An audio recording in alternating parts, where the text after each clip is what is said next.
Mangga Bu Iis dimulai. Ya, Assalamualaikum warahmatullahi wabarakatuh. Waalaikumsalam warahmatullahi Waalaikumsalam wabarakatuh. warahmatullahi Waalaikumsalam wabarakatuh. Waalaikumsalam warahmatullahi wabarakatuh.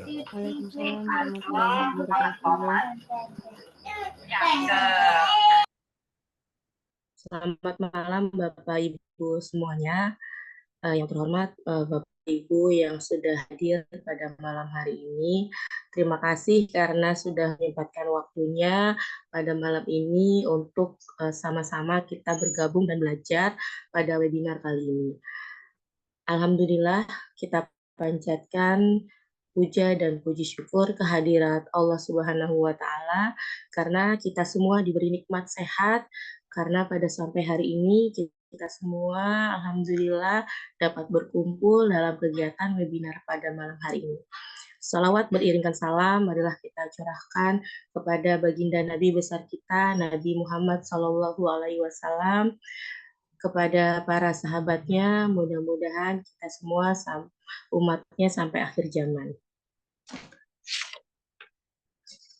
Baiklah Bapak Ibu, pada kesempatan malam hari ini materi yang akan dibahas yaitu praktik baik pembelajaran berdiferensiasi dan inovasi project based learning berbasis portofolio digital di SMK.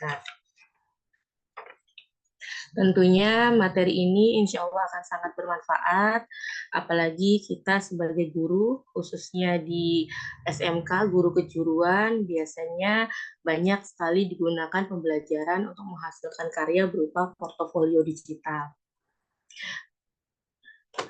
Bagaimana guru bisa berinovasi dalam mengembangkan model pembelajaran, baik itu problem-based learning, project-based learning, untuk menghasilkan karya portofolio digital tersebut untuk siswa.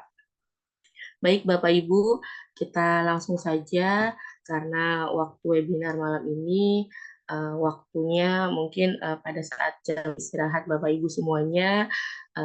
Terima kasih yang sudah bergabung.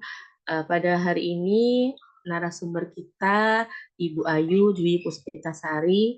Beliau itu guru penggerak angkatan 7, kemudian pengajar praktik angkatan 11, anggota KPPD Indramayu, dan juga salah satu guru kecantikan dan spa di SMK Negeri 1 Jatibarang. Baik Bapak Ibu, untuk mempersingkat waktu, marilah kita sama-sama menyimak materi pada malam hari ini. Saya persilahkan kepada Ibu Ayu Dwi Puspitasari untuk memaparkan materi pada malam hari ini. Mangga Bu Ayu dipersilahkan. Terima kasih. Sudah memberi kesempatan, terima kasih juga tim Kombel Kaneza Unggul telah memberi saya kesempatan. Assalamualaikum warahmatullahi wabarakatuh. Apakah suara saya terdengar Bapak Ibu? Terdengar jelas Bu Ayu. Alhamdulillah. Ya, puji syukur kami panjatkan atas kehadiran Allah Subhanahu wa taala karena pada hari ini kita dapat berkumpul di ruang maya kajian ilmu ya, majelis ilmu, untuk berbagi praktek baik tentang pembelajaran berdiferensiasi di kurikulum Merdeka. Terima kasih kalau saya ucapkan kepada rekan-rekan yang dapat hadir membersamai. Terima kasih tim Kombel Kaneza Unggul. Langsung aja ya kita ke materi. Saya coba share screen ya Bapak Ibu ya.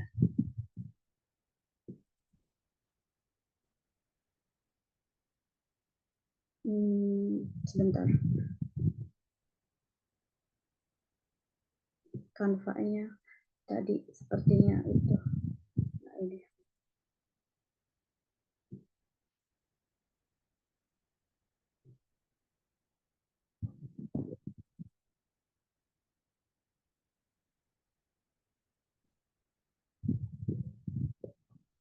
Sudah terlihat Bapak Ibu slide-nya?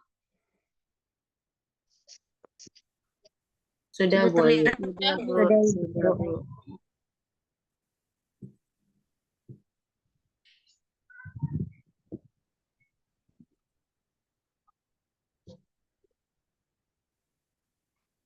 Sudah terlihat ya Bapak Ibu ya? Oh tadi. Oh, mohon maaf, saya kembali ke awal dulu. Ya.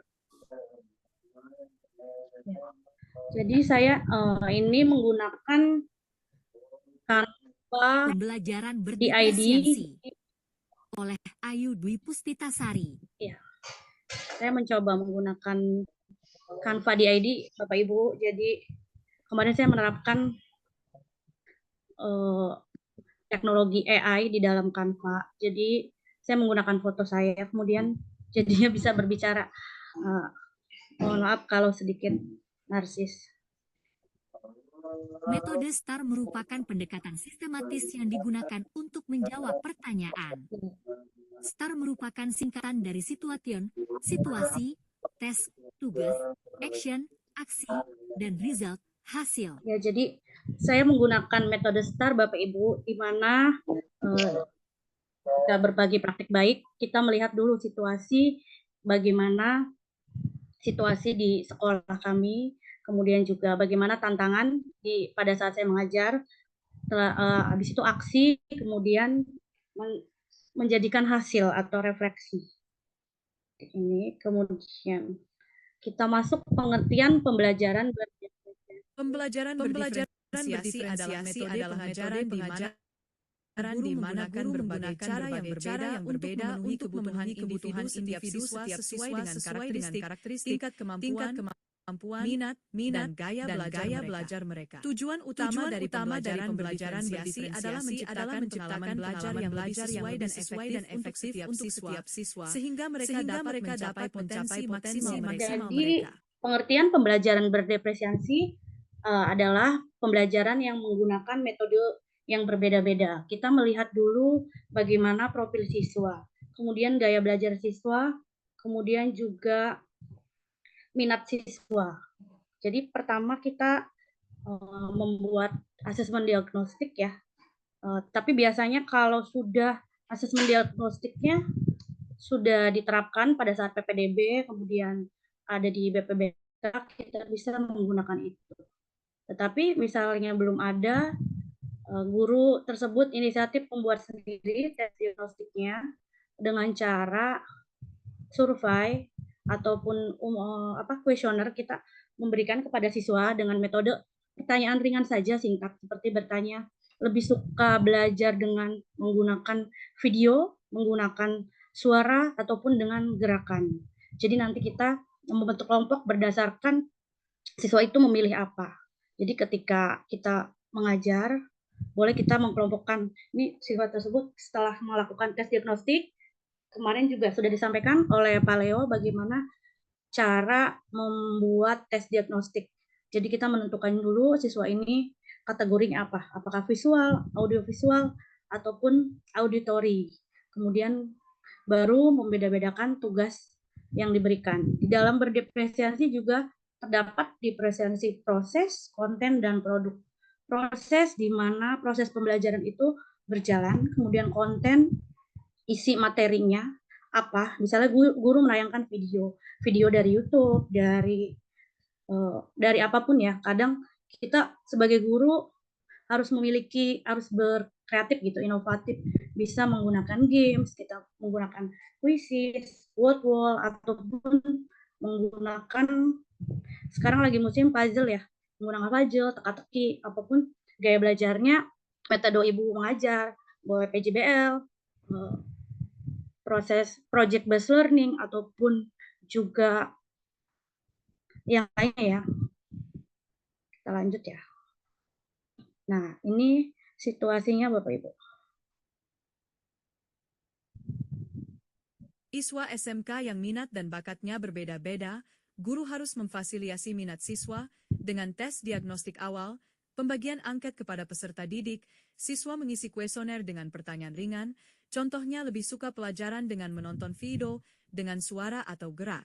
Ataupun biasanya saya mengelompokkan anak kemudian dalam pengumpulan tugasnya yang berbeda, misal pengumpulan dengan menulis di kertas manila, membuat video, ataupun dengan praktik ke depan.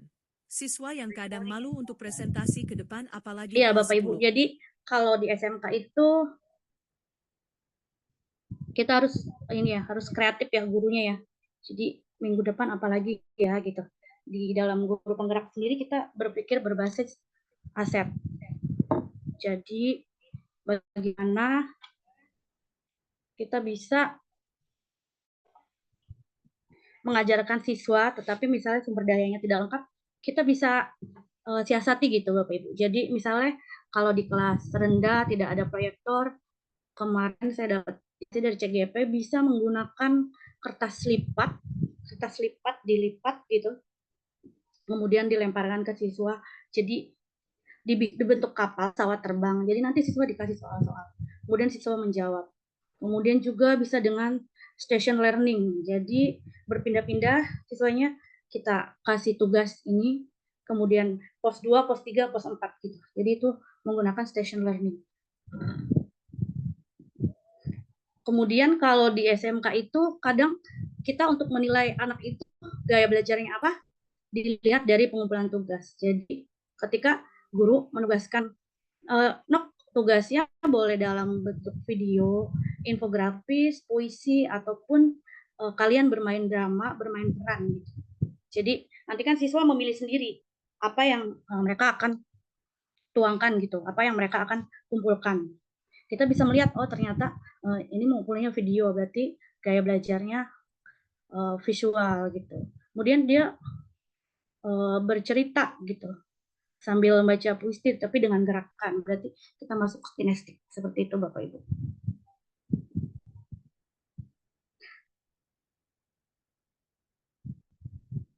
Siswa kelas 10 peralihanan dari SMP, masih banyak yang kurang percaya diri, ataupun inscure bagaimana guru berperan menumbuhkan rasa percaya diri siswa, menumbuhkan sikap bernalar kritis, dengan terus memotivasi, permasalahan siswa yang kadang bergen maunya kelompoknya itu saja. Kemudian saya sulit melihat untuk pindah tantangan kelompok. di ketika saya mengajar di SMK ya Bapak Ibu, karena mayoritas saya mengajar kecantikan, siswanya notabene perempuan semua, jadi kadang itu apalagi kelas 10 ya, peralihan dari SMP. Mereka ketika maju diskusi itu dorong-dorongan. Awalnya dari begini gitu, ketika maju sampai mau percaya diri, mengenalkan diri. Awalnya dorong-dorongan, akhirnya sekarang sudah terbiasa dengan presentasi seperti itu Bapak Ibu. Jadi bagaimana kita membentuk siswa itu percaya diri ya. Ada konsepnya gitu. Jadi kemudian juga kelompoknya kadang maunya itu aja. Bu, saya sama yang ini ya udah biasa sama belakang saya. Saya selalu merubah seperti itu. Jadi pakai angka gitu, 1, 2, 3, 4, 5. Jadi yang angka 1 berkumpul dengan angka 1. 2, 3, 4, 5 yang 2 berkumpul dengan 2. Jadi membentuk kelompok seperti itu. Kemudian juga mungkin kita merubah-rubah bentuk kursi ya. Boleh letter U, boleh apa gitu. Boleh melingkar. Kemudian juga saya menerapkan beberapa ice breaking ketika saya rasa siswa saya sudah mulai mengantuk, mulai jenuh dengan pembelajarannya, saya menyisipkan ice breaking di dalamnya. Jadi untuk memusatkan peserta didik kembali gitu. Kemudian tantangan berikutnya, ketika kita mengajar, saya mengajar, banyak murid yang mengobrol sendiri. Apalagi di barisan belakang, kemudian lebih asik bermain gadget, lebih cepat bosan. Untuk itu diperlukan literasi manajemen diri yang baik dan benar agar murid kembali semangat belajar, mengembangkan diri dan berkarya. Jadi bagaimana guru mengarahkan siswanya untuk lebih aktif di kelas.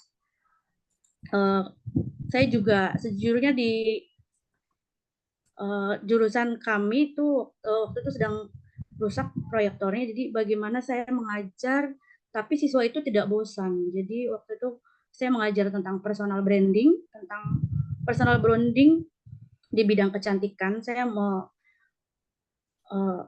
siswa saya suruh mencari literasi di Instagram, mencari MUA yang terkenal 10, kemudian tuliskan profil Instagramnya. Dari situ kan siswa mengenal personal branding. Itu saya memberikan motivasi. Ibu berharap kalian suatu saat seperti itu. Kita tidak tahu 5 tahun, 10 tahun mendatang kalian bakal menjadi apa gitu. Jadi Ibu berharap dengan kalian membuka wawasan kalian, membuka mindset kalian. Oh, ternyata MUA ini ya Bu, selain MUA dia punya kafe, dia punya butik, itu yang namanya personal branding. Bagaimana kalian mengumpulkan portofolio kalian, hasil belajar kalian, hasil makeup kalian boleh upload ke Instagram, kemudian ke Reel, kemudian ke Short gitu. Sekarang kan YouTube seperti kayak TikTok ya, ada YouTube Short, kemudian di TikTok. Jadi saya bagaimana memotivasi anak, kemudian juga bagaimana karir di bidang kecantikan gitu dalam 10 tahun mendatang. Saya bilang ini ada 10 karir di bidang kecantikan. Kalian mau jadi reporter, mau jadi beauty blogger gitu, mau jadi makeup artist, mau jadi terapis, kalian tinggal memilih. Nanti kalian kumpulan tugasnya, kalian boleh membuat video, misalnya kalian memilih jadi MUA, berarti kalian makeup. Kalian memilih sebagai reporter, kalian sedang bekerja di dunia televisi. Kalian memilih menjadi beauty blogger, jadi kalian mereview makeup kalian. Jadi saya mengarahkan anak ke sana, lebih pembelajaran yang kontekstual, pembelajaran yang dikaitkan dengan kehidupan sehari-hari. Lanjut ya Bapak Ibu. Praktik.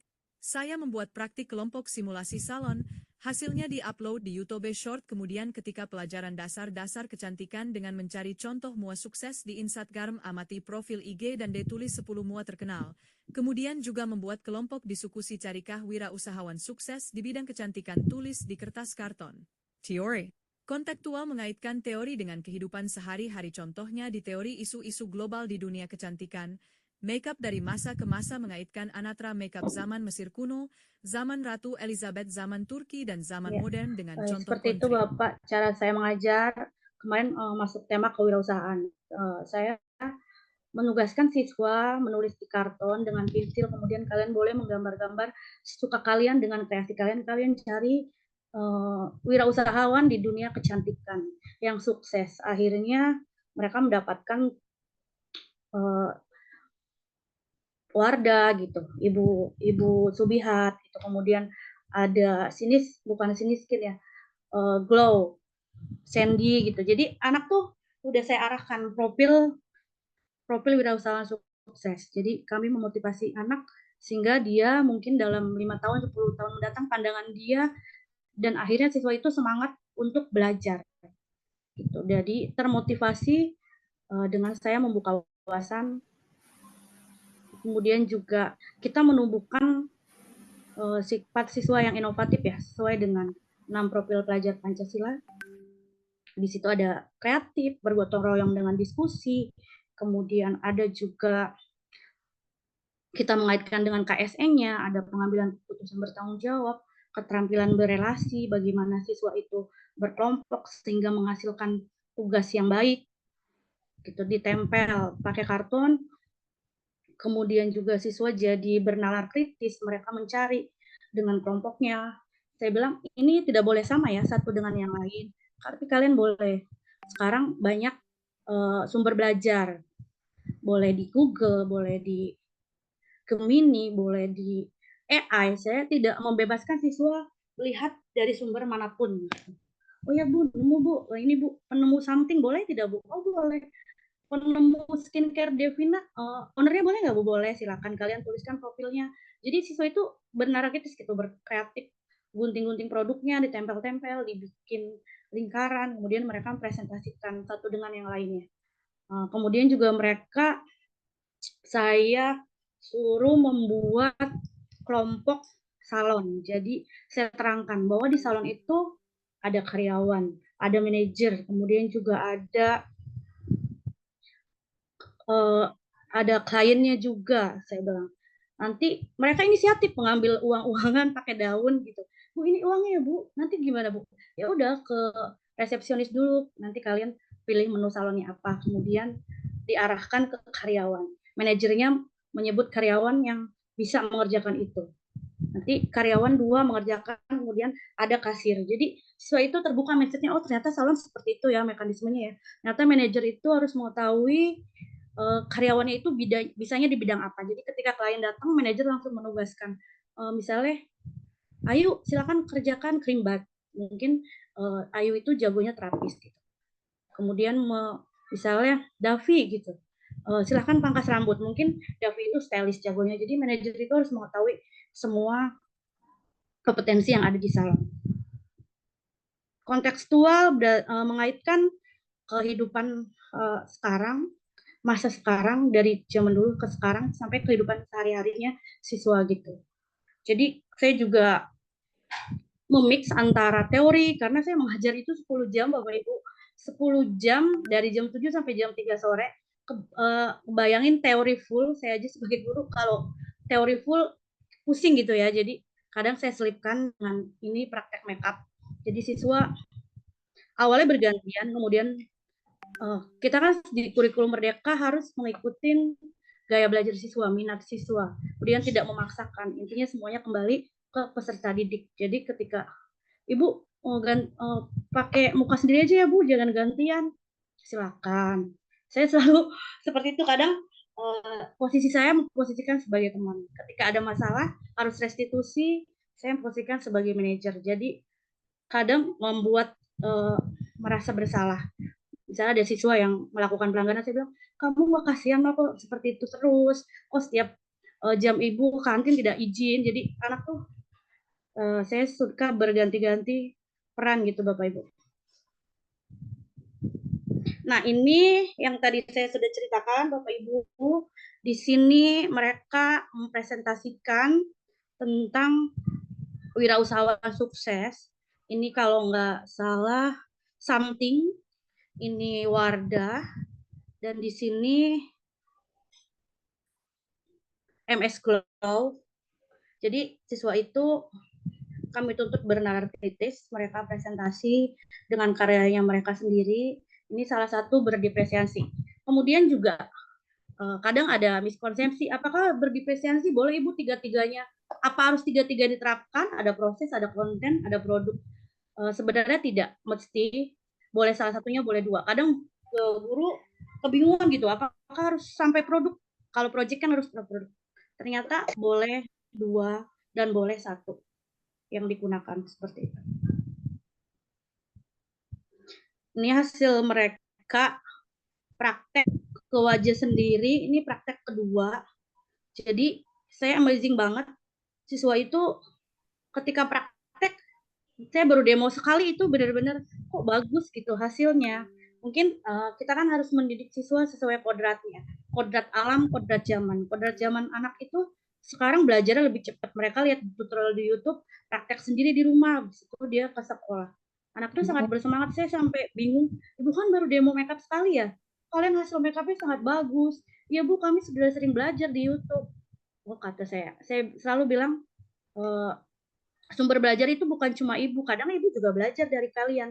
Kalian boleh belajar dari mana saja. Dari pengalaman orang, dari kalian lihat YouTube, dari sesama teman, kemudian juga dari siapapun yang kalian temuin itu sebagai sumber belajar kalian. Jadi sekarang tidak menganggap siswa itu sebagai objek ya, ataupun jadi sekarang siswa bebas berekspresi gitu, bebas mengungkapkan apa keinginannya. Tapi tetap guru sebagai memfasilitasi. Jadi ada sistem AMONG bahwa kami juga tetap memfasilitasi. Jadi siswa itu kan sebenarnya dia sudah memiliki minatnya sendiri ya.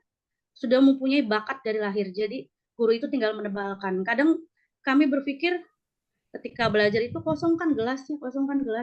Padahal itu tidak boleh. Sebenarnya kan kita sudah memiliki bakat masing-masing gitu. Jadi tinggal ditebalkan aja. Saya selalu bilang sama anak-anak, kalian tidak perlu menguasai semua, Nak. Misalnya kalian mau suka rambut, kalian pelajaran rambut harus bisa rambut. Pelajaran makeup kalian harus bisa makeup. Pelajaran misalnya nail art, gak apa-apa, kalian fokus di satu yang kalian minati. Nanti ketika kalian lulus, kalian boleh buka salon sesuai yang kalian minati.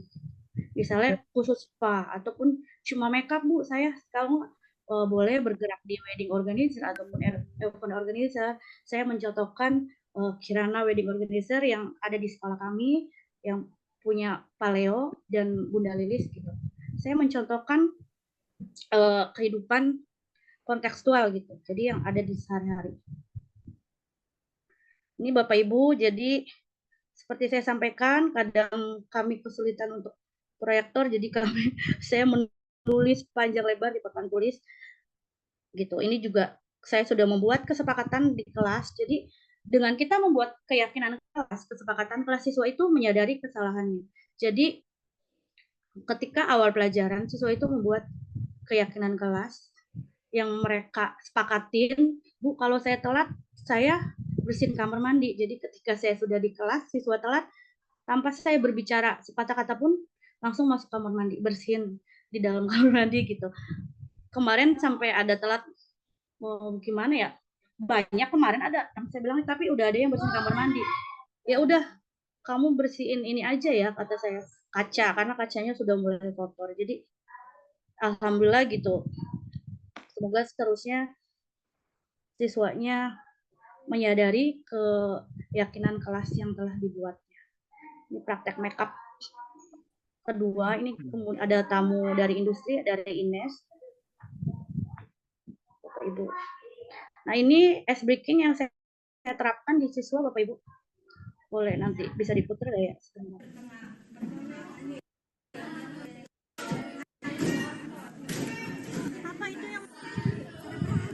Jadi saya tidak berhenti belajar, Bapak Ibu.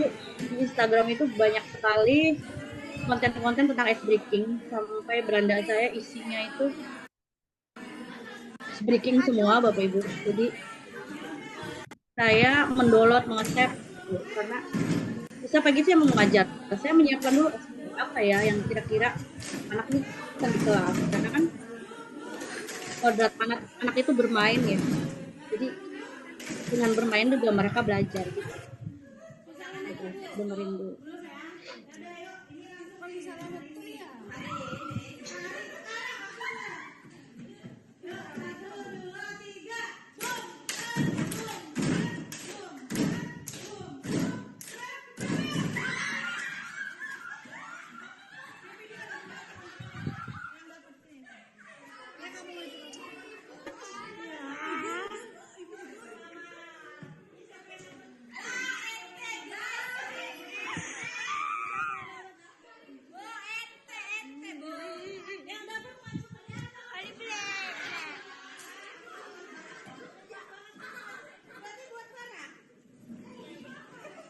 Guys, ente guys. Kasih tahu. Nanti kita hari Rabu ice breaking ini lagi ya. Ya. Jadi kami kan guru kecantikan suka mendapatkan tester kosmetik, Bapak Ibu. Jadi karena kesibukan saya kadang tidak memakainya. Jadi untuk membuat anak bahagia, saya menggunakan ice breaking yang sedang tren ya di TikTok, namanya boom clap. Ketika itu ambil produk gitu. Jadi anak merasa senang. Sebenarnya dalam kurikulum Merdeka tidak boleh adanya penghargaan ya, ataupun hukuman. Cuma saya menganggap ini reward ya, bukan reward ya, penghargaan untuk mereka, untuk pembelajarannya semakin semangat gitu. Di sela-sela mereka pusing dengan banyak teori gitu, jadi saya menyelipkan ice breaking seperti itu, Bapak Ibu. Jadi untuk minggu depan saya mencari ice breaking apa lagi gitu, menyiapkan. Jadi bagaimana kita menghadirkan ketika siswa nyaman di kelas, kemudian senang, pasti siswa juga akan rajin gitu. Jadi kita mindfulness dulu nih siswanya nih, mendengarkan suara mereka, mendengarkan voice, pilihan, choice, kemudian habis itu mereka memiliki ownership kan. Jadi kami memfasilitasi siswa, Ibu kipas gitu. Ya udah pakai uang kas seperti itu. Siswa maunya apa? Ayo gitu. Ibu ini gitu. Jadi saya berusaha menjadi orang tua kedua mereka selama di sekolah. Saya mendampingin full siswa ini. Alhamdulillah kemarin dari awal masuk Juli ya sampai ini, ketika wali kelasnya datang selalu rame gitu. Mungkin minggu kemarin saja yang saya kaget banyak yang nggak masuk, tapi biasanya kalau mereka praktek gitu, praktek makeup ataupun tidak ada kendala apa-apa, tidak ada yang sakit, itu kelas rame gitu. Saya berusaha menghadirkan anak nih bahagia dulu di kelas. Ketika sudah senang sama gurunya, pelajarannya pun saya rasa mereka senang gitu. Ini ketika mereka tugas kelompok, awalnya malu, Bu. Kalau presentasi gimana, Bu? Perkenalan dulu. Iya dong, perkenalan dulu. Sampai sekarang mereka membuat pantun ketika presentasi, depannya ada pantun dulu. Kami membuat kelompok tiap minggunya berganti-gantian. Mereka membahas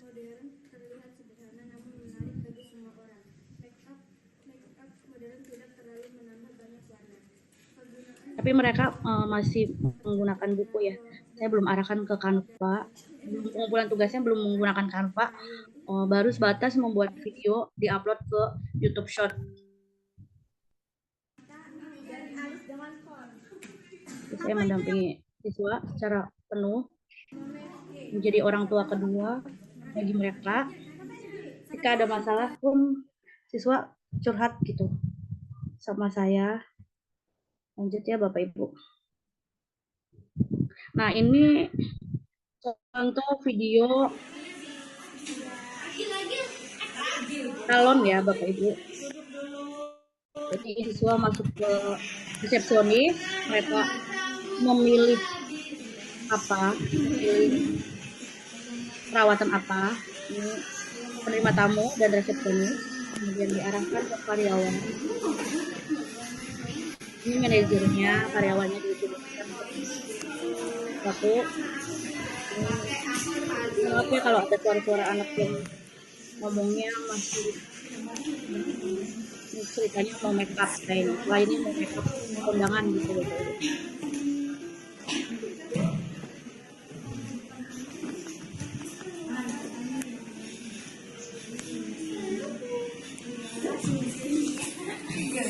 Mungkin yang saya bisa dapat sampaikan, saya sampaikan Bapak Ibu, mohon maaf bila ada kekurangan. Terima kasih. Bu Is boleh dilanjutkan, barangkali buka sesi tanya jawab. Nanti saya minta refleksi Bapak Ibu ya, saya sudah membuat link Jamboard, ada 3 pertanyaan di situ. Ibu Bapak Ibu tinggal masuk, kemudian menuliskan step note di situ. Bagaimana pengalaman Ibu setelah mengikuti berbagi praktek baik yang saya lakukan gitu, yang saya presentasikan. Terima kasih banyak semuanya Bapak Ibu. Mangga Bu Is. Baik Bu Ayu, terima kasih atas paparan yang sudah disampaikan terkait praktik baik pembelajaran berdiferensiasi dan inovasi project based learning berbasis portofolio digital di SMK. Bapak Ibu sekalian, silahkan untuk feedback-nya terkait dengan yang tadi Ibu Ayu sampaikan, baik berupa pertanyaan ataupun tanggapan. Silahkan Bapak Ibu, waktu dan tempat saya persilahkan.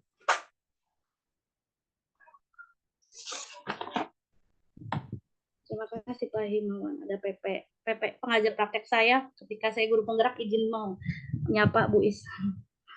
Mulai, silakan. Bagaimana Bapak Ibu? Adakah yang ingin ditanyakan? Mangga, silakan Bu Nur Ais Istiqomah terlebih dahulu. Baik, terima kasih atas waktunya. Izin bertanya Bu Ayu, saya ingin tahu bagaimana evaluasi yang perlu dilakukan untuk memastikan bahwa strategi pembelajaran berdiferensiasi itu efektif di jurusan atau di mata pelajaran yang Bu Ayu ampu.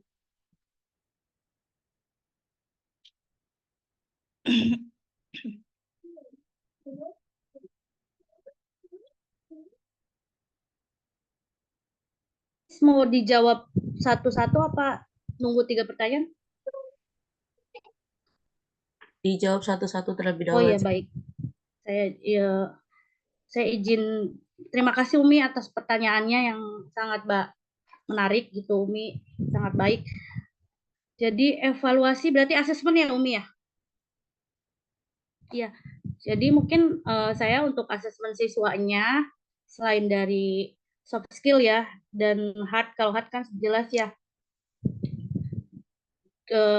saya biasanya menilainya anak ini berkembang, sangat berkembang, ataupun setiap mereka presentasi maju, saya selalu ada penilaiannya. Setiap apapun mereka mengerjakan tugas, ada penilaiannya gitu.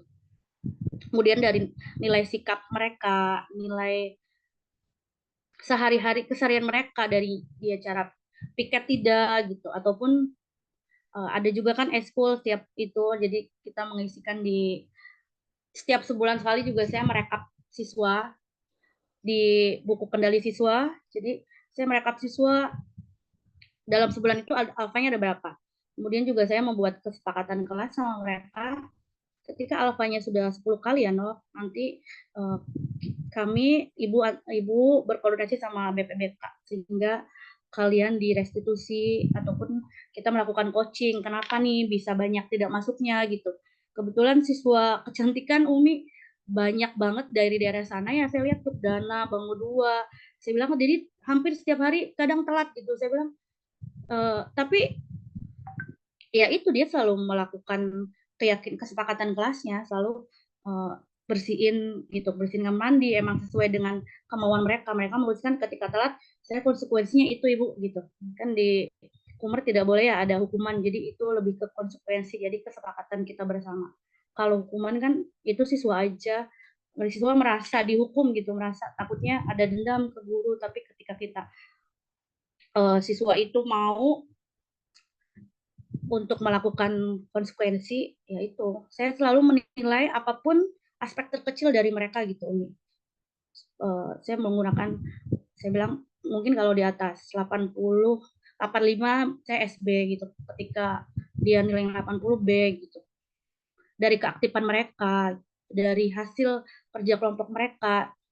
Kadang saya menyamakan misalnya kelompok mereka berlima maju semua. Saya lebih seringnya jadinya 85 semua. Karena saya pikir kalau di Gumer kita melihat proses ya, tidak hasil ya. Bagaimana siswa itu dapat berkolaborasi, intinya menumbuhkan rasa kolaborasi mereka gitu. Karena kan hal terpenting itu kolaborasi ya. Makanya saya selalu menekankan, ayo ikut eskul ya. Nanti tuh kalian ketika ikut eskul, manfaatnya banyak sekali yang kamu rasakan. Mungkin tidak sekarang, tapi 5-10 tahun mendatang kalian akan tahu bagaimana cara berkoordinasi, bagaimana kalian berkolaborasi, bagaimana kalian bernegosiasi, bagaimana kalian mengelola KSE gitu, manajemen diri, keyakinan diri gitu. Kemudian juga pengambilan keputusan yang bertanggung jawab, keterampilan berelasi, itu kan kita dapatkan dari organisasi ya Umi ya, dari soft skill gitu. Mungkin itu saja Umi. Apa ada yang mau, sudah puas apa masih perlu ditanyakan, mau nggak Umi? Sudah cukup Bu Ayu. Kebetulan itu saya juga membaca chat ditambahkan oleh Bu Vivi. Terima kasih Bu Ayu. Oh iya, iya betul itu, mohon maaf ya. Saya ngeblank ini kayaknya, grogi.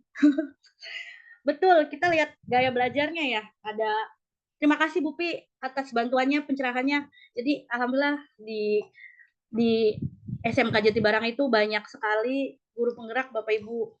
Sudah berapa ya? Ada Bu Vivi sebagai PP di PP kelas 10 juga, PP angkatan 10. Jadi saya sering kali berkolaborasi dengan Bu Vivi. Saya kadang bertanya sama Bu Vivi, bagaimana cara membuat rubrik ini? Bu Vivi bagaimana? Kebetulan kalau saya juga ditunjuk sebagai P5, di mana Bu Vivi sebagai staf wakil kurikulum gitu. Jadi kami saling berkolaborasi. Betul kata Bu Vivi, berdipresiasi dilihat dari hasil belajar dan kreativitasnya. Misal dia membuat Canva, ada rubriknya ya. Mungkin Canva-nya itu sudah ada contohnya yang kontekstual ya, kita kasih nilainya besar. Canva-nya baru pengertiannya aja nih, belum sampai ke kontekstualnya gitu. Baru sebatas pengertian ya, itu kita nilainya juga kecil itu gitu. Jadi ada rubrik-rubriknya, terdapat 3 aspek gitu mungkin. Dia sudah menerapkan semua misalnya visualnya sudah tercapai gitu, kinestetiknya ataupun audiovisual. Mungkin itu ya. Terima kasih. Mangga, siapa lagi Bu Is? Pahim? Pahimawan, pertanyaan jangan susah-susah Bapak. Saya kan Mangga Pahimawan, terima kasih. Baik, Assalamualaikum warahmatullahi wabarakatuh. Salam warahmatullahi wabarakatuh. Terima kasih atas kesempatannya. Kita selalu Bu Ayu, Bu Siti, dan kawan-kawan. Terima kasih Bapak, Masya Allah. Sedikit apa ya, sedikit Kalau masukan. mohon koreksinya Bapak, barangkali saya salah. Saya tidak mengoreksi kali ini. Ya. Masukannya. Saya hanya memberikan masukan ya. Memberikan masukan. Tadi kan Bu Ayu menyampaikan ngasih barangkali saya ada contoh, kekeliruan. ya ngasih contoh ini ya, prakteknya anak-anak ya. Iya, Ada betul, Pak. PJB gitu kan, ketika bagaimana anak nih menerima pelanggan gitu kan, menerima konsumen dari mulai dialog awal di resepsionis sampai dengan eksekusi ya, sampai dengan selesai. Iya Pak, betul. Pernah nggak pakai skenario ada yang gagal? Yang gagal kemudian konsumennya komplain. Oh, kenapa saya menyampaikan hal ini? Karena di kehidupan nyata tidak selalu harus berhasil kan? Betul. Setuju ya, Bu Ayu ya? Setuju Bapak. Iya, jadi kita harus memberikan sebuah pembelajaran kepada siswa dengan tujuan akhirnya adalah ujian gitu kan ya. Jadi kalau bedanya belajar sama kehidupan nyata, kalau belajar itu kan kita dapat pembelajaran untuk kemudian diujiankan. Tapi kalau di kehidupan nyata kita kena ujian dulu, dapat ujian dulu, kemudian kita belajar dari ujian itu gitu. Iya, betul.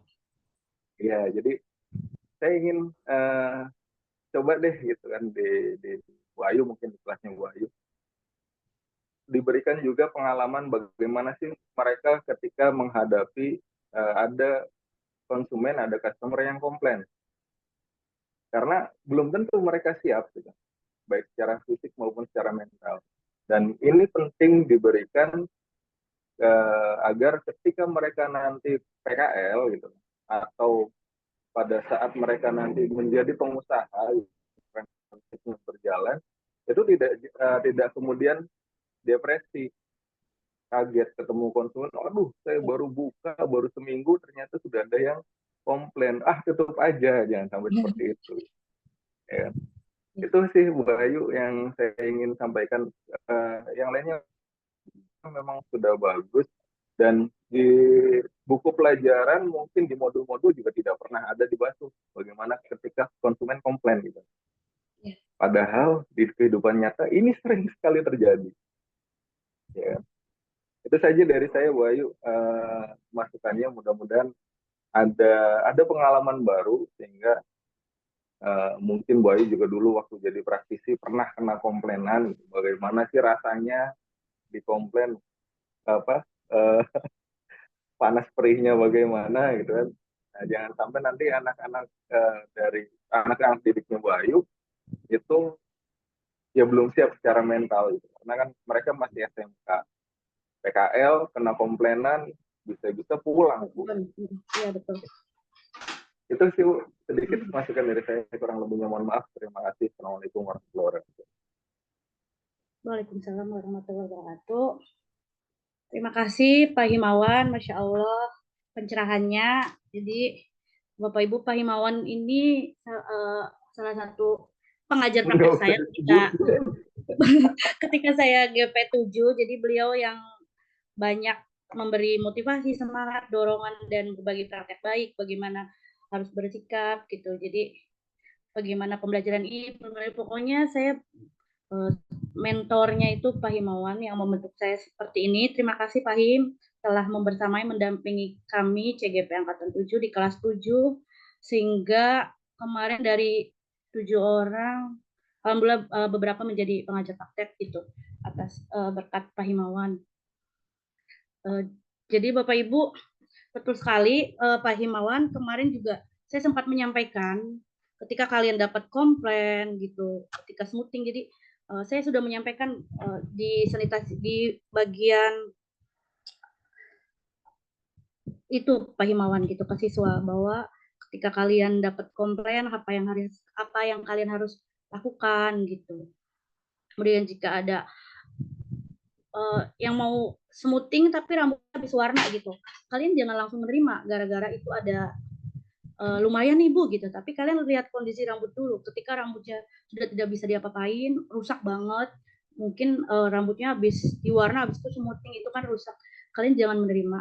Lebih baik kalian jujur, Ibu mohon maaf tidak bisa dilakukan smoothing dulu ya, atau warna boleh 2 minggu lagi Ibu balik lagi, tolong dirawat dulu di masker ataupun di krim, nanti kami siap menerima daripada nanti rambut Ibu rusak, mohon maaf gitu. Jadi jangan memikirkan keuntungan semata gitu, tapi kita konsumen itu tidak puas gitu. Saya sebenarnya mengajarkan gitu sedikit Fahim gitu, belum sampai ke pelayanan prima karena masih dasar-dasar kecantikan dan isu global, jadi masih spill sedikit gitu bahwa nanti PKL seperti ini. Ibu juga nok dulu jadi MUA awalnya cuma megang jepit, tidak boleh sanggul karena di situ banyak sekali yang sudah lama di situ gitu. Jadi ibu selama sebulan cuma megang jepit, udah pegang jepit aja, nggak bisa nyanggul kamu. Akhirnya setelah sebulan diizinin, mungkin sanggul saya juga lumayan bagus, akhirnya sinden-sinden di OPJ juga merasa suka, terus akhirnya saya baru dipercaya gitu.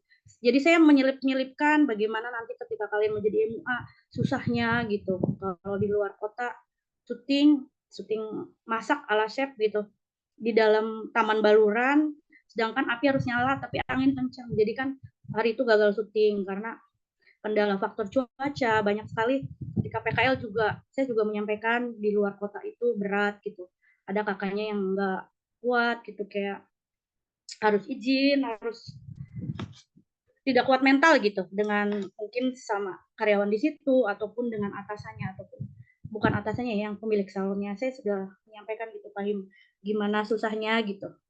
Jadi semua itu berawal dari proses, tidak ada yang instan gitu. Semuanya berawal dari hal kecil dulu, baru kalian bisa menjadi besar.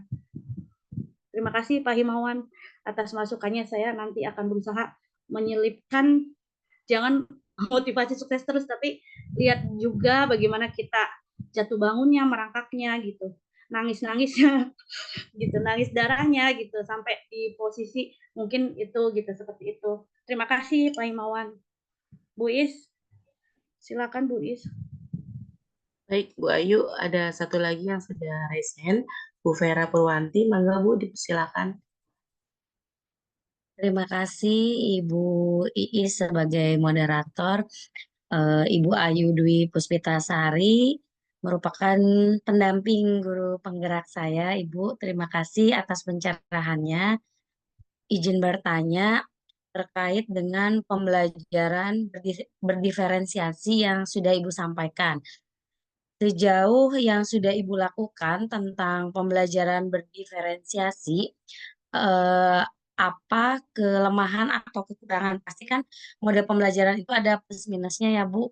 Nah, untuk pembelajaran berdiferensiasi itu sendiri, apa kelemahannya, pengalaman yang sudah Ibu rasakan selama ini, kemudian bagaimana cara mensiasati kekurangan atau kelemahan tersebut? Terima kasih Ibu. Terima kasih Bu Vera atas pertanyaannya. Mangga Bu Ayu. Baik Umi, semangat Umi, terima kasih Umi dan teman-teman ada kuliah S2-nya. Semoga berjalan lancar, sama-sama berjalan lancar. Terima kasih banyak Umi semuanya. Saya izin menjawab dari Bu Vera. Bu Vera, sebelumnya saya ucapkan terima kasih dapat hadir membersamai dari jam 7 pagi. Saya melihat Bu Vera sudah ada, Masya Allah. Terima kasih, ada Pak Ikil juga ya dari SMK 2 Purwakarta. Kebetulan saya mendampingi sebagai coach PGP Jabar ya. Tantangan ya, kelemahan di pembelajaran berdiferensiasi. Ya itu mungkin guru harus lebih kreatif ya Bu. Jadi apalagi ya materinya, sehingga misalnya PJBL kan harus ada produknya gitu. apa ya produk yang dihasilkan gitu. Lebih mikirin kontennya tuh Bu. Sebenarnya kan diferensiasi tidak harus tiga-tiganya ya. Boleh satu, boleh dua, boleh. Tapi biasanya saya pengennya tiga-tiganya terlaksana gitu. Dari proses mereka. Pertama kan kami membentuk kelompok-kelompok kecil gitu. Tapi kelompoknya jangan yang semuanya pintar gitu.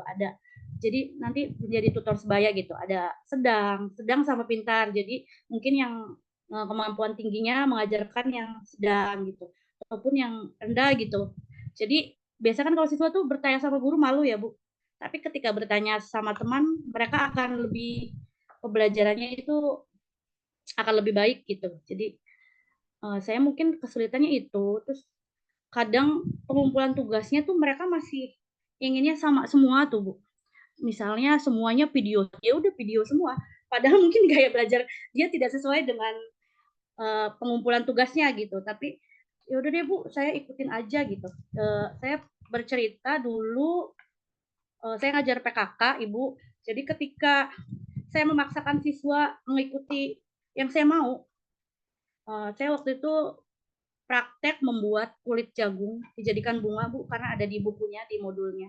Kemudian saya membuat gitu, mewajibkan siswa membuat ini sampai siswa tuh bawa setrikaan ke sekolah, karena kan itu kulit jagung dikeringkan selama 3 hari kamu sampai warna coklat, kalian bawa ke kelas gitu, besok setelah 3 hari ya, kemudian kalian bawa setrikaan karena untuk membentuk krepes gitu ya, keringnya daun itu dibentuk bunga harus menggunakan setrikaan. Itu semua bawa, semua kelompok membuat, tapi hasilnya tidak baik Bu, tidak bagus, kayak pada rusak gitu. Batangnya tiap hari satu copot sampai habis gitu. Tapi saya habis itu kan saya di CGP 7 belajar, berdiferensiasi, tidak memaksakan keinginan guru anak gitu kan. Akhirnya saya minggu depannya prakteknya, Nok silakan praktek PKK dari hasil barang bekas sesuai dengan keinginan kalian, mau bikin apapun. Boleh kalian apapun ya, boleh dari bekas makanan, boleh dari sedotan dan apapun. Akhirnya mereka inisiatif dari bekas sendok yang itu tuh Bu, sendok seblak yang putih, dipotong ujung-ujungnya dijadiin hiasan dinding. Ada yang dari sedotan dibikin bunga, ada yang dari sedotan lagi dibikin hiasan kotak gitu. Sampai sekarang masih terpasang di ruang kecantikan gitu. Jadi ada hasilnya gitu kan. Kalau PKK kan bagaimana kita membuat produk menjadi berdaya jual tinggi gitu ya Bu ya. Saya baru mengerti, oh ternyata tuh siswa kalau maunya sendiri jadi lebih baik ya, lebih bagus ya gitu, sesuai dengan keinginan mereka. Saya tidak memaksakan semua harus ini ya, ibu punya produk ini kalian harus bikin ini. Sampai pernah bikin ini Bu, dari lempung bikin asbak. Kan asbak itu kan masih lempung kan basah, dijemur kan di luar sekolah. Tapi nanti kalau pulang sekolah masukin ya Nok gitu, takut hilang. Iya, namanya anak ya Bu, udah capek mungkin besokannya udah nggak ada semua depan sekolah. Itu karena semuanya itu gitu. Akhirnya yang dari barang bekas ini saya mengajarkan juga mereka masukin ke marketplace. Saya ajarkan bagaimana kalian menjual lewat Shopee, kalian lewat marketplace Facebook, dari IG, WA. Akhirnya ada yang sampai Ibu ada yang check out nih mau beli Bu gitu. Mau beli hasil ininya gitu Bu. Dari bekas sedotan tuh, bunganya bagus, emang bagus saya akuin. Ya udah Nok ambil aja. Kemudian kan praktek bando pakai bunga-bunga itu sampai diperjualbelikan gitu, alhamdulillah. Ya mungkin itu pengalaman saya ketika saya mengenal depresiasi. Kemudian saya mengajar sanggul, saya terapin lagi nih gitu, sanggul modern. Dulu kan saya demo ini semuanya harus sama kayak sanggul saya, misalnya sanggul modern, sanggul galak. Saya demo sanggul ini semuanya harus sama sanggulnya seperti yang saya demokan gitu. Baru saya dapat nilai tinggi. Tapi karena saya mengenal berdepresiasi, minat bakat siswa tidak bisa dipaksakan, mereka kemampuannya berbeda-beda, ada yang bagus, ada yang sedang, ada yang kurang. Akhirnya mereka, saya bilang, sanggul galak ya, kalian bebas cari desainnya di Instagram, di Facebook, atau di YouTube. Kemudian mereka praktek dan hasilnya bagus-bagus Bu. Jadi ketika ilmu yang di PGP saya terapkan, alhamdulillah semuanya itu berjalan gitu, semuanya sesuai dan berhasil gitu ya. Karena di CGP kita bagaimana kita berpikir berbasis aset, Bu. Jadi bagaimana kekurangan itu dijadikan kelebihan. Kalau kita berpikir defisit kekurangan terus, kita nggak bakal jadi gitu. Contohnya misalnya ada perpisahan sekolah. Kita tidak, misalnya biasanya di sekolah dasar ya Bu gitu, bisa menggunakan panggungnya pakai meja-meja gitu, daun-daunnya, bunga-bunganya dari yang di sekitar sekolah. Intinya berpikir berbasis aset, jangan dijadikan kelemahan itu jadi penghambat kita gitu. Kita mengarahkan siswa ini, Bu saya nggak jago di sini, nggak apa-apa, nggak mesti jago, kamu bagus kok kalau henanya rapi, kamu jago gambar, ibu belum tentu bisa kayak kamu, ibu aja kalau bikin alis kadang tidak sama. Jadi tetap memberi motivasi ketika anak down gitu, kita hadir, datang gitu. Mungkin itu aja Bu Vera. Baik Sudah Ibu, terima gimana kasih. Bu Vera, sudah puas apa dulu? Terima kasih Bu Vera. Alhamdulillah Bu, sudah. Alhamdulillah, terima kasih Bu. Baik, Bu Ayu, masih ada satu pertanyaan lagi nih. Sepertinya seru sekali dari Bu Watini. Mangga Bu Watini dipersilakan. Assalamualaikum warahmatullahi wabarakatuh, teman-teman, Waalaikumsalam. Bapak Ibu Assalamualaikum guru. warahmatullahi wabarakatuh. Mohon izin Ibu Ayu untuk bertanya. Yang pertama, pertanyaan dari saya sendiri mengenai tentang PJBL ya. Nah, bagaimana metode PJBL itu sendiri diterapkan pada siswa yang memiliki berkebutuhan khusus atau ruang lingkup inklusif ya, Bu Ayu. Karena tidak semuanya siswa kita tentunya ada ya, satu atau dua anak yang memiliki yang berbeda dengan siswa yang lain. Nah, itu bagaimana penerapannya? Terus yang kedua, belajar dari pengalaman saya yang pernah mengajar metode PJBL ya, itu kendala dan bagaimana penerapannya jika metode itu memang khususnya yang ini ya, yang jurusan-jurusan produktif itu diterapkan, tetapi ada sesuatu yang memang kita itu perlu dukungan, seperti kendala masalah biaya ya, biaya karena mungkin latar belakang siswa kita sendiri juga tahu sendiri ya, mungkin secara ekonomi memang belum menjadi target kita juga, tapi memang banyak yang mungkin banyak berbagai cara untuk mengantisipasi hal tersebut. Salah satunya kemarin karena saya pengen menerapkan, padahal anak itu bisa Bu Ayu ya, tapi karena memang kendalanya di ekonomi, akhirnya sang guru itu berani memberikan ya modal ya untuk bagaimana sih penerapan PJBL itu terlaksana. Nah, bisa nggak Bu Ayu sendiri menggambarkan kasus-kasus seperti itu agar PJBL itu sebenarnya mudah dilakukan oleh siswa dan guru. Tuh. Terima kasih Bu Ayu. Mungkin itu saja yang bisa saya tanyakan ke Bu Ayu. Mangga Bu Ayu.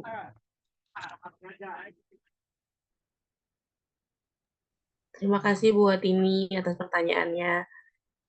Mangga Bu Ayu dipersilakan.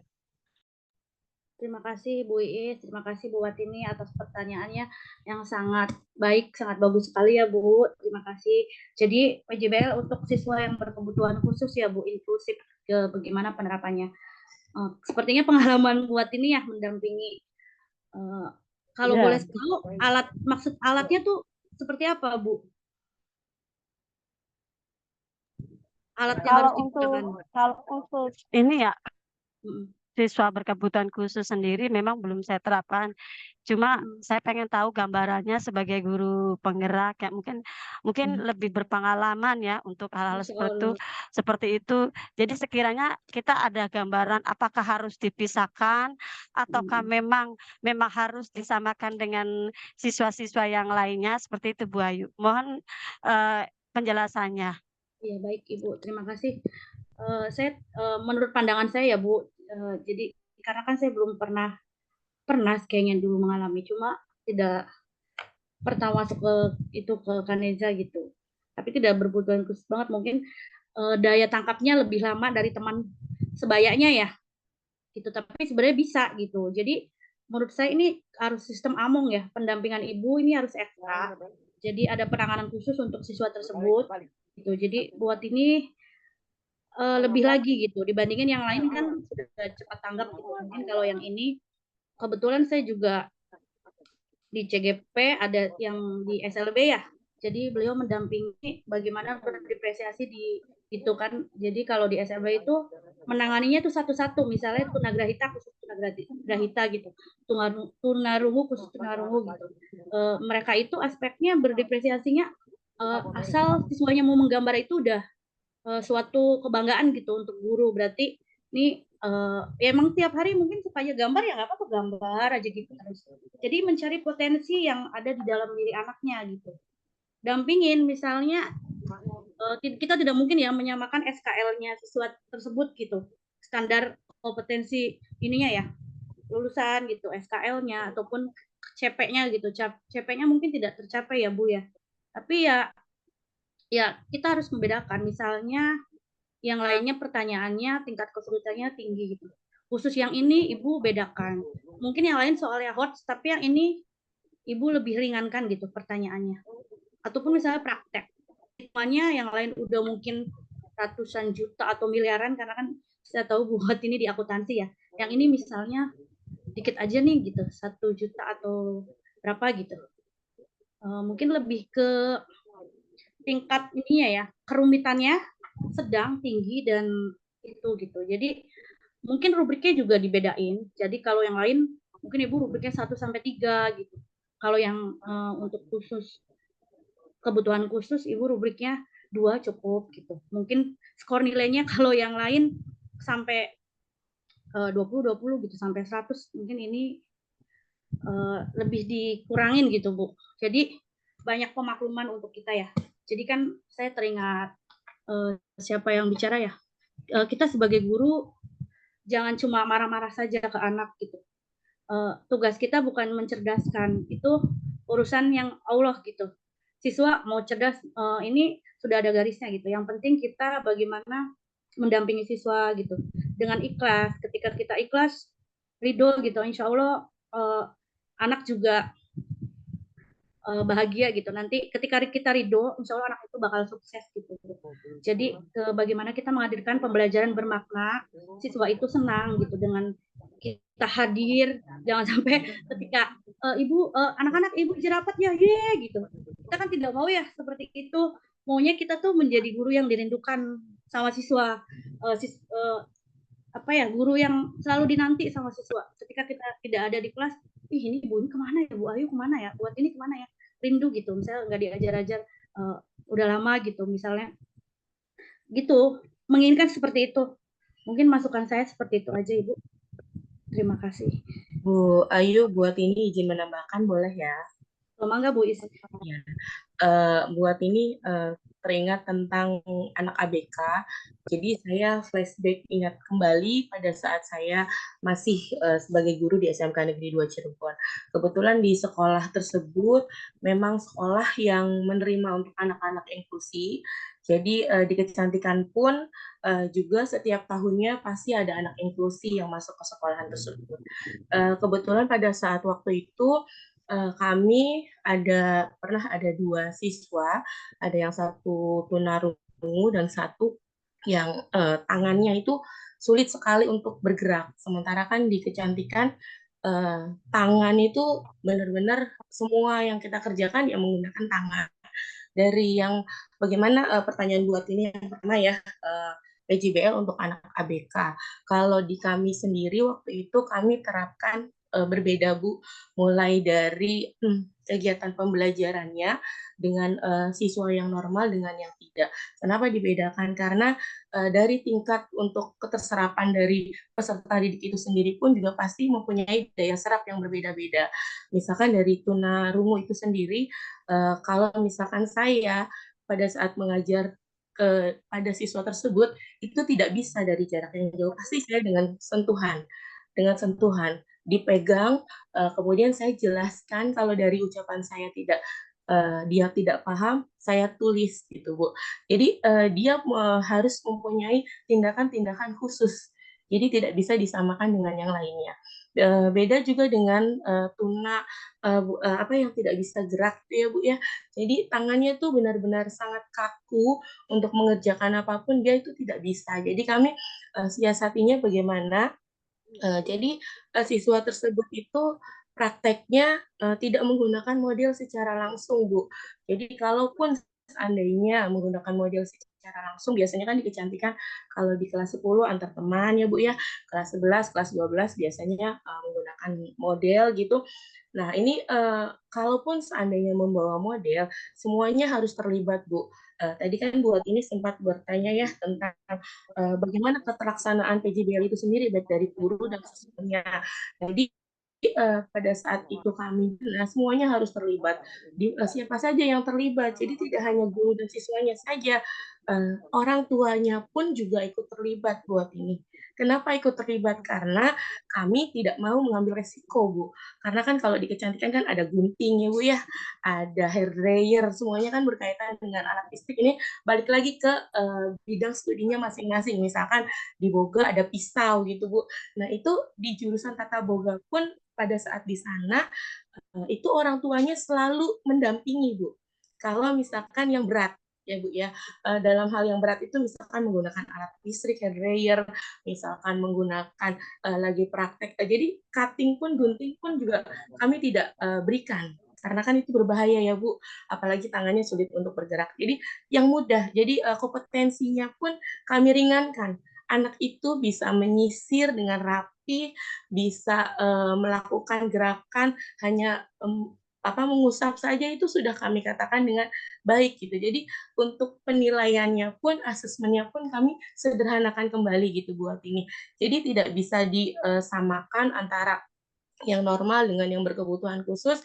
Jadi punya treatment masing-masing. Treatment masing-masing itu sendiri pun juga disesuaikan dengan siswanya itu tersebut itu punya kebutuhan khususnya apa. Jadi kita punya treatmentnya, punya sentuhannya pun berbeda. Dan tidak hanya guru dan siswanya saja, tapi semua pun harus ikut terlibat. Jadi kalau misalkan lagi membutuhkan model, pasti yang dibawa tuh bibinya, gitu. Pasti yang dibawa nanti adiknya. Jadi untuk meminimalisir hal-hal yang berbahaya atau yang kita harus hindari gitu ya Bu ya. Itu kalau dari segi kami ya, karena saya kan pengajar kecantikan. Mungkin nanti bisa disesuaikan dengan buat ini di akuntansi siswanya itu kebutuhan khususnya di mana. Jadi kita harus pintar mencari cara, oh anak ini tuh harus diterima seperti ini. Misalkan kemarin itu di sana anak itu mau nail art, Bu. Kalau nail art itu kan biasanya prakteknya antar teman ya Bu ya, di kuku temannya yang sudah dipanjangkan kukunya gitu. Tapi kalau untuk anak yang ABK ini tidak, kami mewajibkan dia kita bilang ke ibunya untuk membeli peralatan kuku palsu, Bu. Kuku palsu yang ada pegangannya itu semua. Nah, jadi dia melukis kukunya dengan menggunakan alat peraga tersebut gitu Bu. Jadi disesuaikan dengan materinya itu sendiri. Jadi kita juga sebagai gurunya harus berpikir atau bernalar kritis ya Bu ya, untuk ini nih kira-kira materi yang bisa dicapai untuk anak tersebut tuh apa, dan cara pengerjaannya nanti anak tersebut itu menggunakan metodenya apa. Jadi kita punya treatment masing-masing di setiap kompetensinya gitu Bu. Gitu. Dan semuanya harus berkolaborasi, bekerja sama antara siswa, guru, dan orang tua dan keluarga yang ada di rumah sehingga nanti pembelajaran itu sendiri bisa dilaksanakan. Mungkin itu tambahan dari saya buat ini.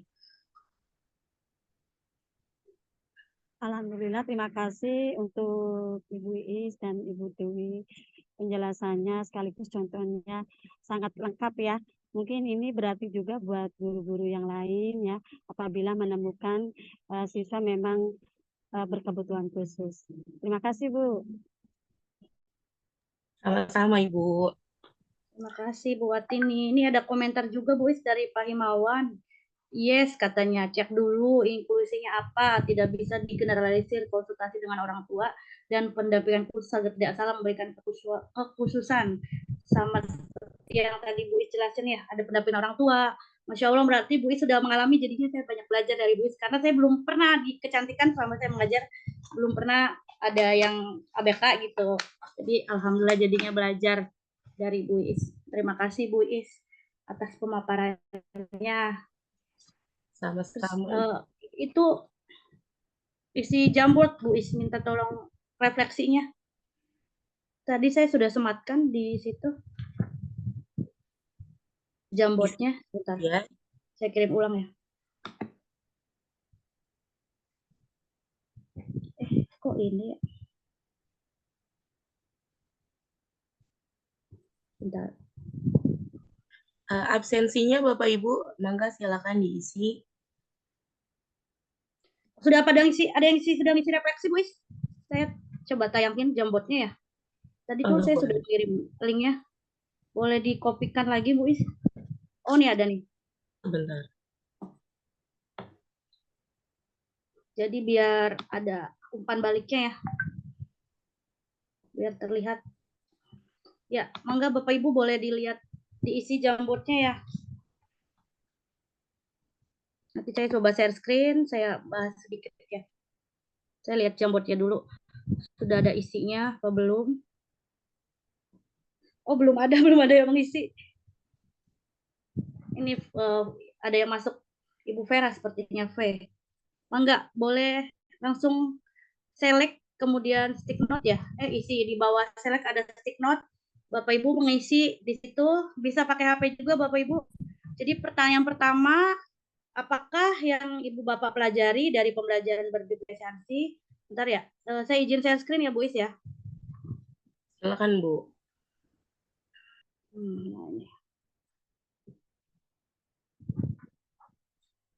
Mangga, Bapak Ibu boleh menuliskannya di sini. Saya menunggu balik dari Bapak Ibu sekalian, Bapak Ibu semuanya.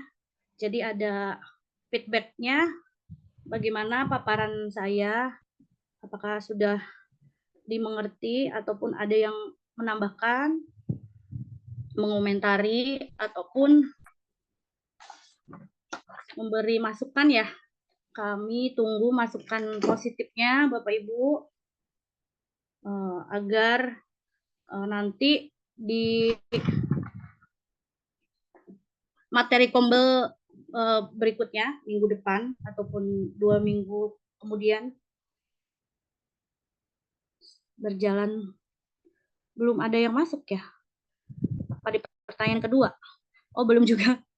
Refleksi pembelajaran ini apakah senang, bahagia atau gembira sama semua ya Bapak Ibu. Jadi saya berharap semuanya tidak ada sedih di sini.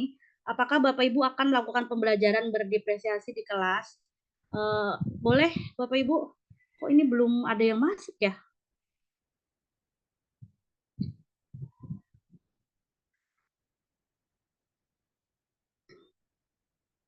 Sebentar. Gimana Bapak Ibu, apa sudah mengisi? Apa ini tidak masuk? Oh, ada tanda seru ya. Jamboard Sudah, Bu. only. Oh, Sudah mengisi. Satu. Oh, salah, dia view only. Bentar. Saya atur dulu. Saya sudah mengisi tadi. Apa ya ini ya?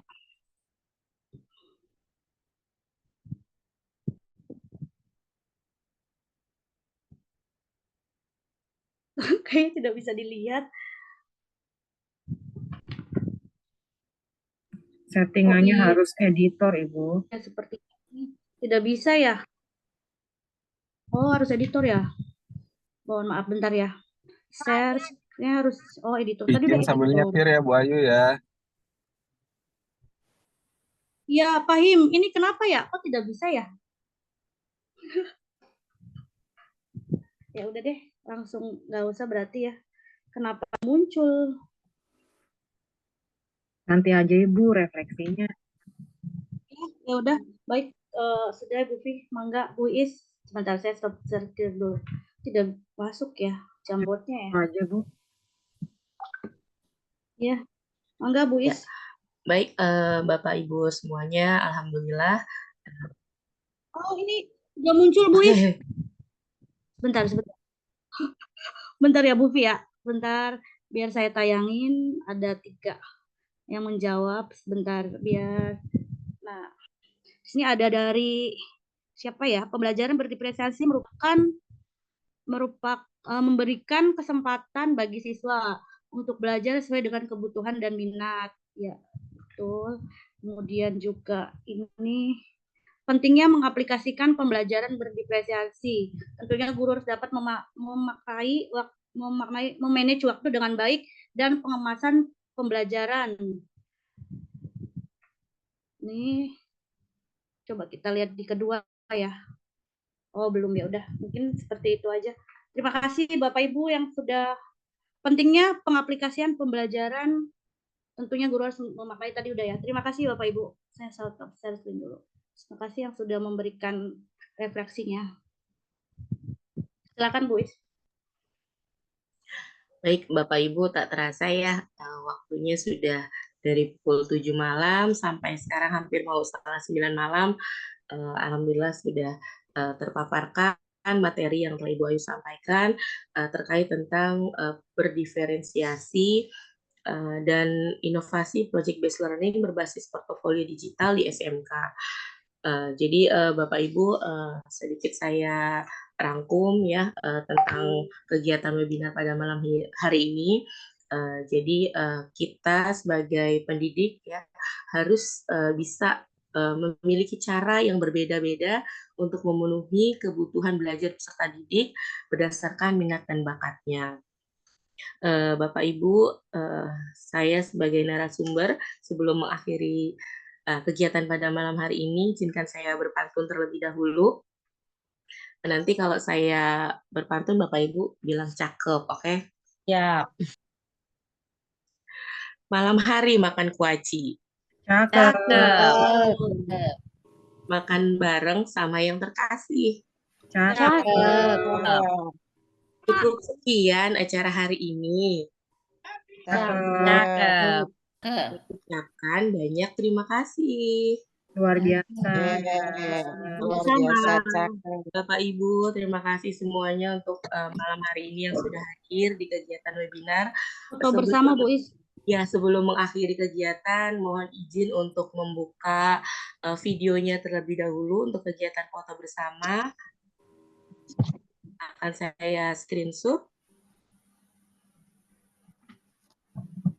Pakai gerakan Bu Is. Oh, gerakannya gimana Bu Ayu? Apa mau apa itu Pak Indra seram sekali ya wajahnya. Apa Pak Indra? Wajahnya kayak gitu. Saya kaget loh. Baik, kayak hacker.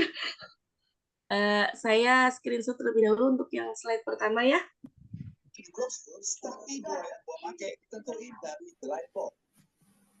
Oke, slide yang kedua. Baik. Bapak Ibu, terima kasih semuanya untuk malam hari ini. Mudah-mudahan nanti kita semuanya bisa berkumpul kembali dalam kegiatan yang penuh dengan berkah dan manfaat seperti webinar pada malam hari ini. Mohon maaf dari saya selaku moderator dan Bu Ayu Dwi Puspitasari sebagai narasumber. Terima kasih untuk semuanya. Wassalamualaikum warahmatullahi wabarakatuh. Waalaikumsalam warahmatullahi wabarakatuh.